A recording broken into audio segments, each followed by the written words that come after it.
The following presentation was made possible by the Alltech Media Group, a Southern California multimedia company providing exponential branding and marketing services to all their clients. The Alltech Media Group understands the value of the 3W strategy, providing their clients proven, trackable results. Let us make it easy for you to grow your business. Visit alltechmedia.com.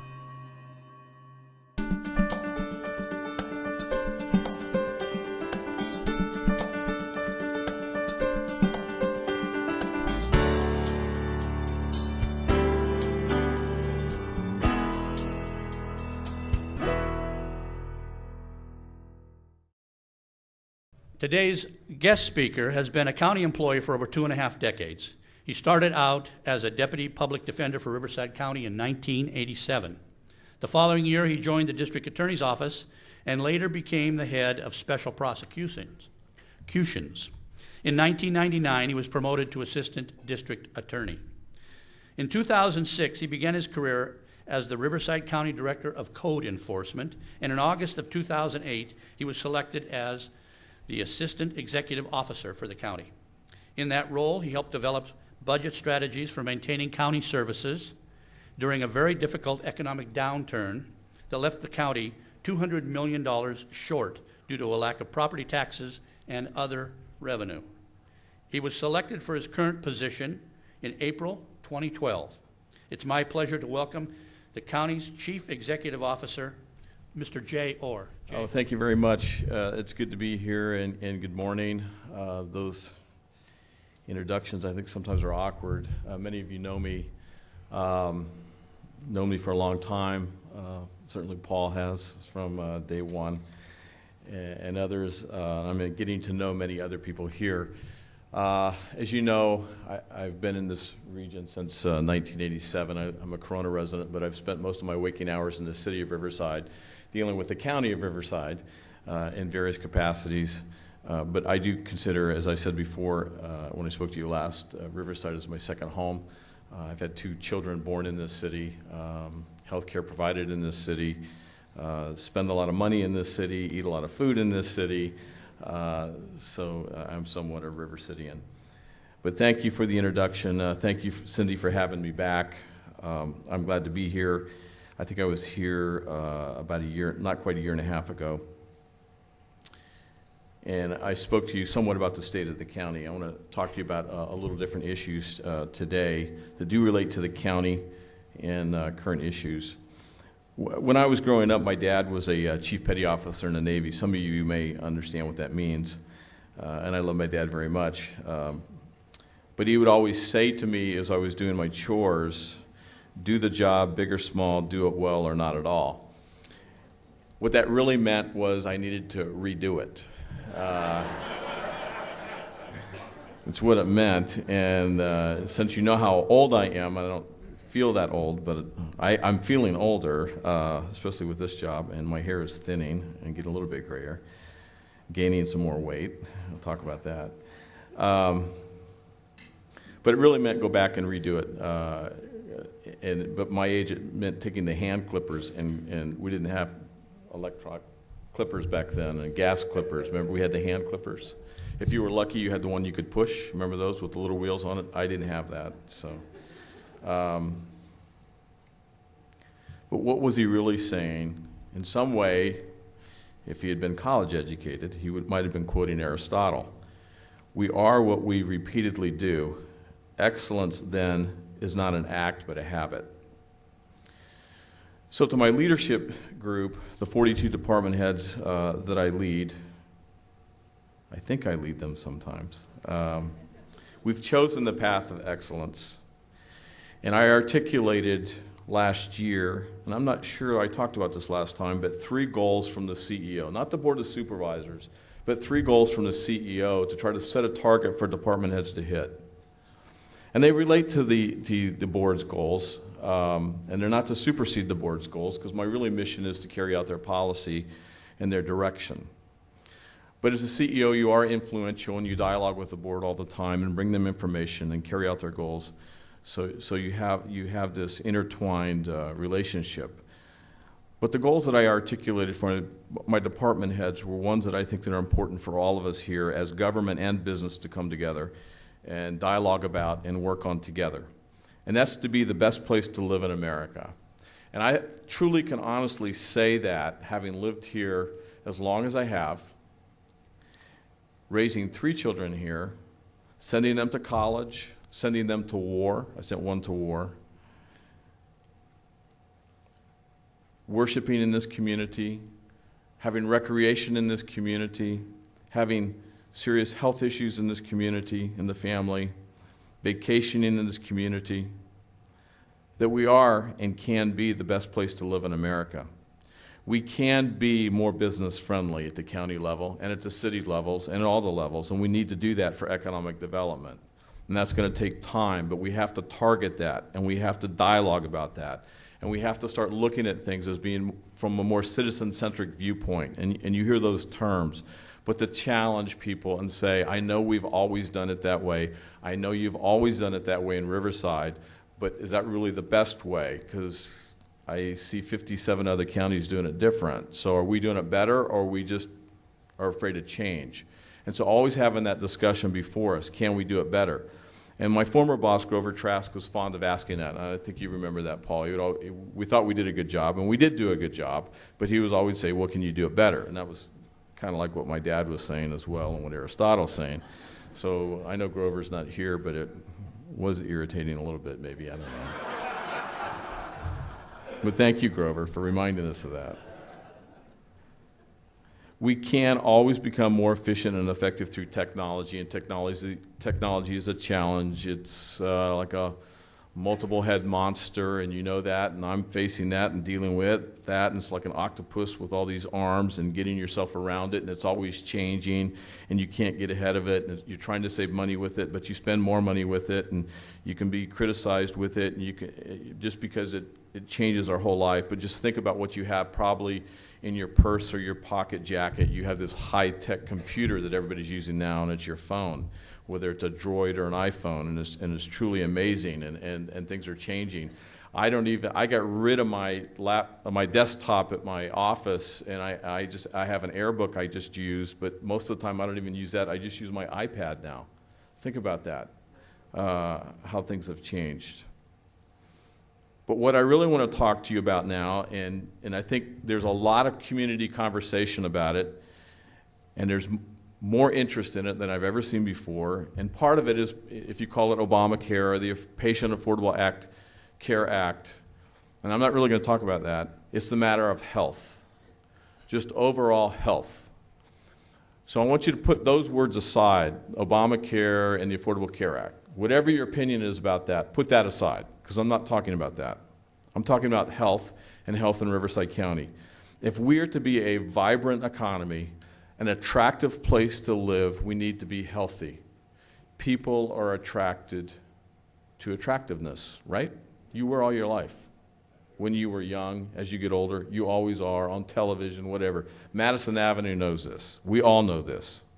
So I want to take time, because that was our third goal. How can we become a healthier workforce, a healthier workplace, healthier cities, and a healthier county? And do we need to be? You hear this on the radio from Kaiser all the time. They use the word thrive, right? Thrive. Thrive across America. That's a physical activity program they have. You'll hear their commercials on the radio, and you hear this nice lady's voice. Thrive, right?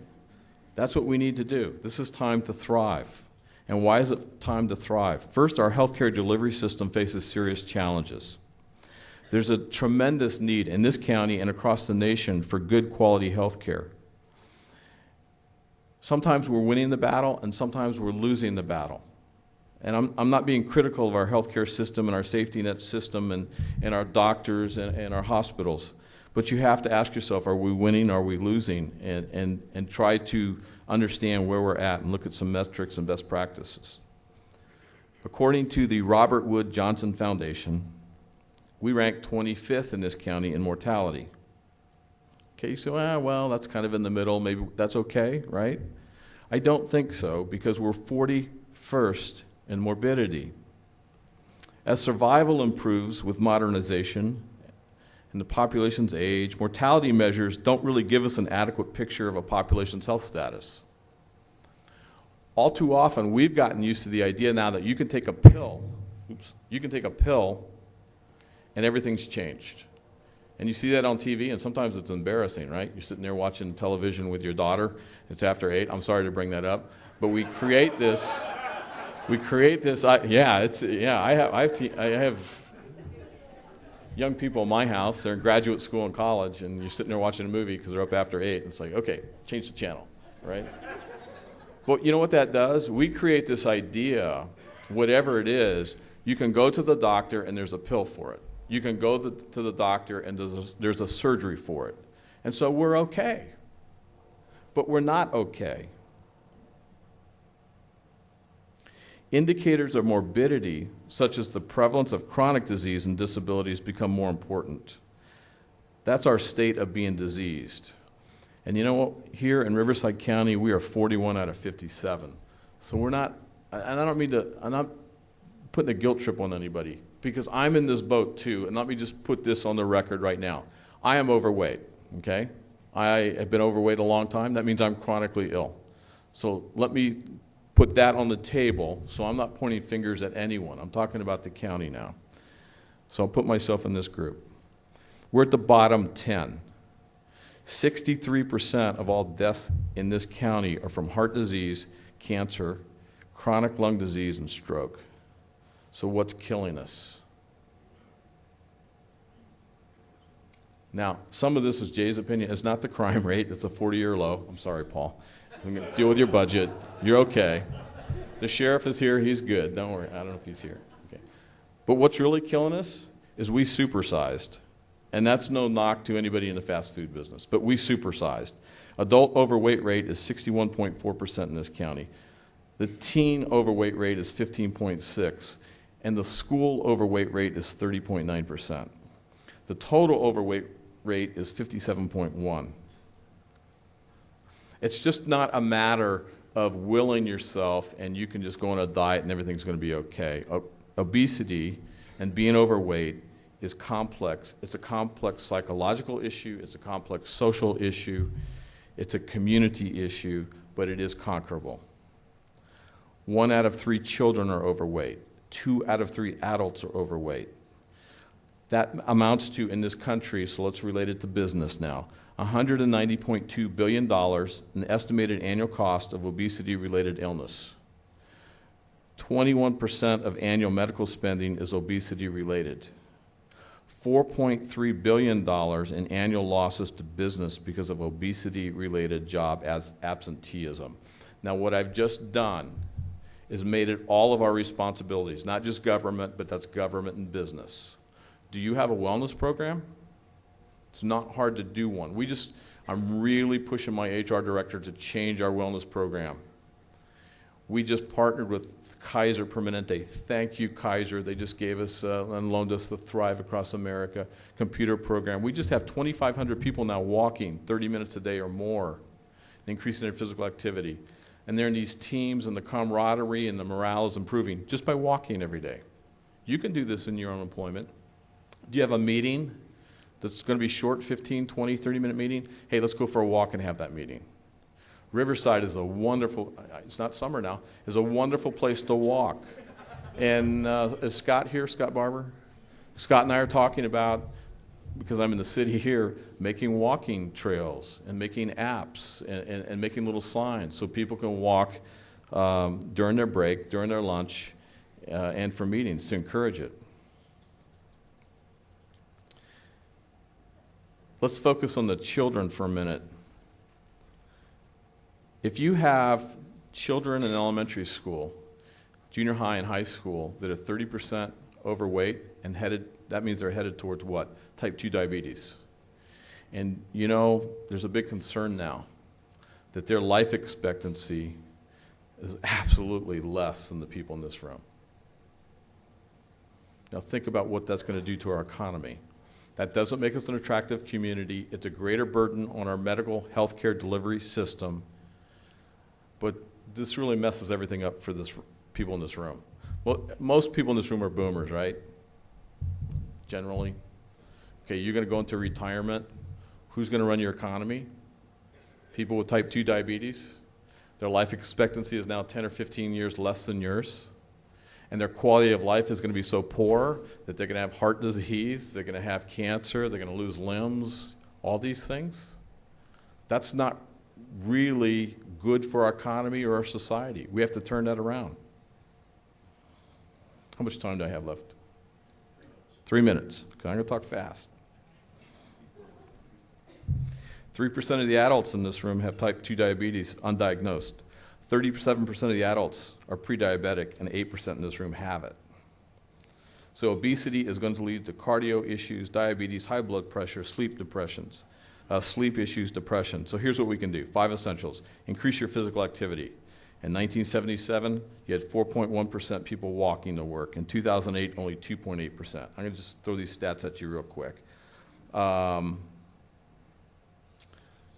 20% of the weight increase in the United States between 1977 and 2007 is attributable to sugar or sweetened beverages. And if you look at some studies, and I don't know if they're being done at UCR, and I hope they are, it shows that sugar is just about as addictive as cocaine. It's not an easy thing to come up to solve. So what are we doing at the county? I'm going to jump to this real quick.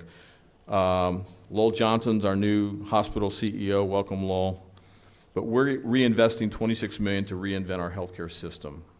We have at our RCRMC, we've had a graduate medical education program since 1963.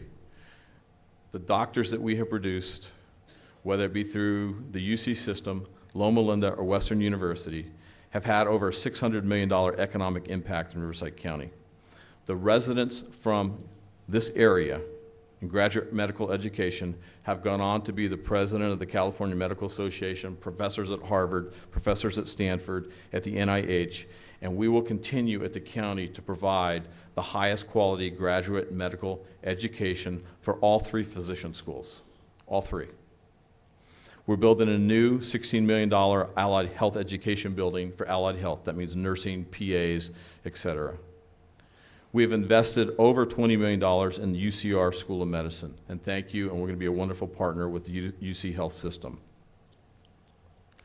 We are going to be bringing before the board a proposal for a 3-year adolescent diabetes program for diabetes prevention in the Jurupa area, and working with the school districts and working with the County School of Education, with our local schools of public health, and working on prevention. We are exploring with the private sector in creating a mother-child pediatric hospital. That dialogue is taking place to create a hospital within a hospital, and then eventually its own hospital. And we're exploring opening up RCRMC and changing what's called the payer mix to become a private-public facility, and opening and creating a new economic model for that hospital. We'll be transforming beds there. That's how we're going to make a difference. And we need to make a difference together so that we can thrive across Riverside. So thanks. I hope I didn't take too much time, and enjoy your work. But this is something that we need to do together as government and business, because it's all of us. So thank you for your time.